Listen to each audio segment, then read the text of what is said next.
बुलेटिनची सुरुवात करूयात महत्त्वाच्या बातमीनं। अशोक खरात संदर्भातली ही बातमी आहे। अशोक खरातच्या बंगल्यावर अमावस्याला लागायच्या बड्या नेत्यांच्या रांगा लागत असल्याची सूत्रांची माहिती आहे। 5 कोटी रुपयांपेक्षा जास्त रक्कम खर्च करून खरातनं हा आपला महल बांधला होता। बंगल्याच्या बांधकामासाठी गुजरातच्या सिल्वासामधून खास दगड मागवण्यात आला होता।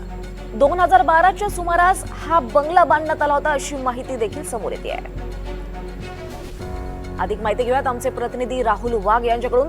राहुल, या बंगल्या संदर्भात नेमकं काय समोर येत आहे? कारण बड्या नेत्यांच्या रांगा लागत असल्याची सूत्रांची माहिती आहे का? अधिक माहिती आहे या संदर्भात? दीपाली, आपण जर बघितलं तर आतापर्यंत अशोक खरात याच्या विरुद्ध 12 गुन्ह्यांची नोंद करण्यात आली आणि त्याची आज पोलीस कोठडी संपणार असताना त्याला 12 वाजेच्या सुमारास नाशिकच्या सत्र न्यायालयामध्ये हजर केले जाणार आहे। तर दुसरीकडे आता अशोक खरात याचे एकूण एक कारनामे हे समोर येताना आपल्याला दिसत आहेत।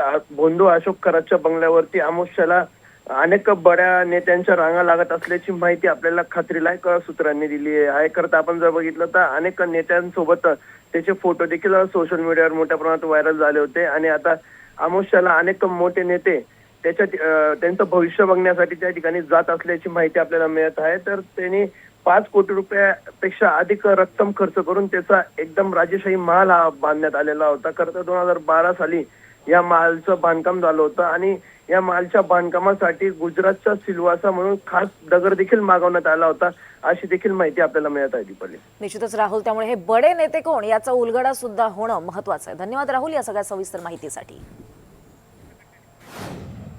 दरम्यान महिलांवर लैंगिक अत्याचार करणारा आरोपी अशोक खरातची आज दुसरी पोलीस कोठडी संपणार आहे। दुपारी 12 वाजता नाशिक कोर्टात त्याला हजर केलं जाणार आहे। SIT कडून काही महत्त्वाचे पुरावे कोर्टासमोर सादर केले जाण्याची शक्यता आहे।